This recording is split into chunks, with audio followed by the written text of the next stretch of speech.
I'm Ron Paul. I'm a congressman from Texas, serving in my 10th term. I am the champion of the Constitution. Prosperity comes from freedom and productivity and not from the government. Government bureaucrats and politicians are incapable of making correct economic decisions. They're capable of only making mistakes. There is absolutely never a reason to give up 1 ounce of freedom for the sake of security. It won't work.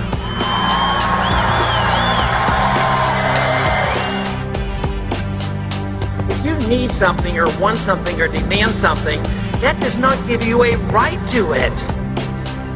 There should be no Federal Reserve System.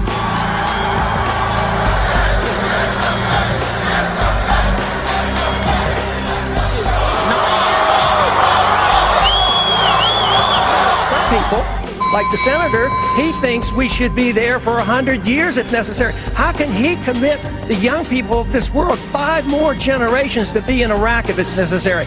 I say it's time to come home. Senator McCain, Let me see if I get this right. We need to borrow $10 billion from China, and then we give it to Musharraf, who's a military dictator who overthrew an elected government, and then we go to war. We lose all these lives promoting democracy in Iraq. I mean, what's going on here? I was waving a flag the whole time saying, slow up, slow up. This isn't going well. And here we are. We're at the verge of bankruptcy. We're moving into a new era, believe it or not. With the dollar in our economy and the world economy, this is a new era. Congressman, time is up. The Federal Reserve is the source of the recession. The recession has been predictable. We just don't know exactly when it'll come. But if you do the wrong thing, it's going to last for a long time.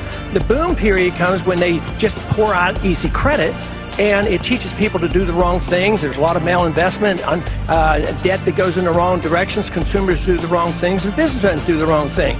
So we have to attack this and understand the importance of Austrian theory of the business cycle. If you don't, we're going to continue to do this, and the longer you delay the recession, the worse the recession is. And we've delayed a serious recession for a long time.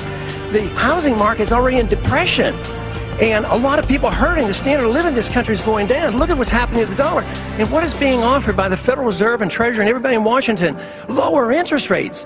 But lower interest rates is the problem. Artificially low interest rates is the artificial stimulus which causes the bubble, which allows the inevitable recession to come.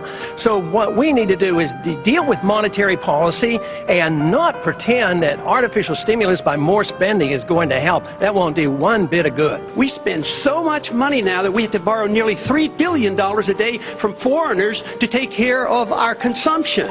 And we can't afford that. We can't afford it in the government. We can't afford it as a nation. So tax reform should come, but spending cuts have to come by changing our attitude of what government ought to be doing for us. And yet today, they want you to believe that patriotism means that you support everything the government wants. A true patriot defends liberty and the people. Approximately 100 years ago or so, philosophically, this country accepted the notion that freedom was made up of 2 parts. 2 parts, one where your personal liberties mean one thing, and on the other hand, your economic liberties are separate. That is complete nonsense. Liberty is one unit. You have a right to your life. You have a right to live your life the way you want. And you ought to have a right to keep the fruits of your labor.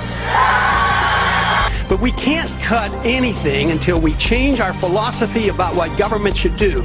If you think we can continue to police the world and spend hundreds of billions of dollars overseas and spend hundreds of billions of dollars running a welfare state, an entitlement system that has accumulated $60 trillion worth of obligations, and think that we can run the economy this way, we spend so much money now that we have to borrow nearly $3 billion a day from foreigners to take care of our consumption. And we can't afford that. We can't afford it in the government. We can't afford it as a nation. Our liberties have been threatened. They have been undermined. We are less free since 9/11. We're going in the wrong direction. We need to defend habeas corpus. Another thing that has happened is that we've lost track of the fact that the Constitution was written to restrain the government. Now it's turned on its head. The Constitution or the government is there. They use it to restrain us. That is upside down. I want Americans who hear leaders saying every day, we could have never seen this coming. This was a shock. How did this happen? I want to read what you said 5 years before the collapse. The special privileges granted to Fannie and Freddie have distorted the housing market by allowing them to attract capital that they could not attract under pure market conditions.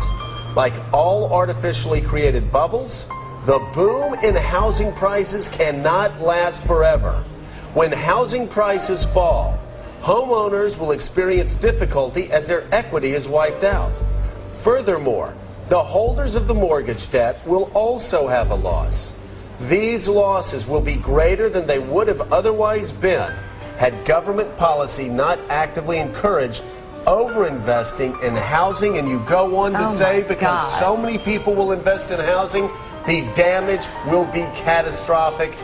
Congressman, how could it be that you knew this on the banking committee in 2003 and nobody else did until after the collapse? Well, I would think the easiest explanation is Washington, D.C. is permeated by Keynesian economic thinking. Very few even know the name Austrian economics and understand the business cycle. I'm surprised it lasted to 2007. That's when the bubble really burst. But it was amazing how long it lasts. And to me, the more amazing thing right now is not only has the financial system collapsed, which is very, very bad and very dangerous, I believe that what we're moving toward now is the collapse of the dollar. And the collapse of a dollar, because it's the international reserve currency, I think is going to be much worse than what we have already witnessed. I mean, it is very clear what we should be doing. The founders knew and understood something about inflation. The runaway inflation of the continental dollar was devastating to the economy, so they were explicit. They said no emitting of bills of credit, no printing money, no paper money, and that only gold and silver should be legal tender. Another attitude that we must change, and you've heard this said many times, that if the government gives us a tax cut, they have to be cautious because that is written off as a cost to government. How could that be? That is the assumption that the government owns us and owns the fruits of our labor, and what we get to keep is done at the permission of the government, which proves the point that even a 1% income tax is morally wrong because it sows the seeds of destruction. If we want to go to war, and if we should go to war, the Congress should declare it. We don't go to war like we did in Vietnam and Korea, because the wars never end. And I argued the case and made the point that it would be a quagmire if we go in. The people in this country think we live in an age of relative ethics, is what they kind of come to the conclusion of. Sure, profess to believe in the Constitution, but why have we gone to war since World War II without a declaration of war?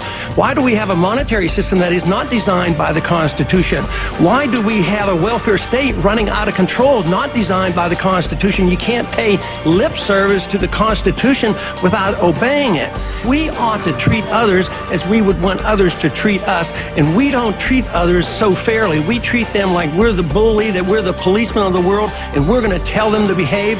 If they don't listen to us, we bomb them. If they listen to us, we give them more money, and it's bankrupting this country because we don't live up to our principles. The principles are embedded in our Constitution. The system we have is not working. It's not working economically. It's not working monetarily. Our foreign policy is not working. There is a vacuum out there. And the vacuum is not in one political party. It is pervasive. It's throughout the country. It is throughout the political system.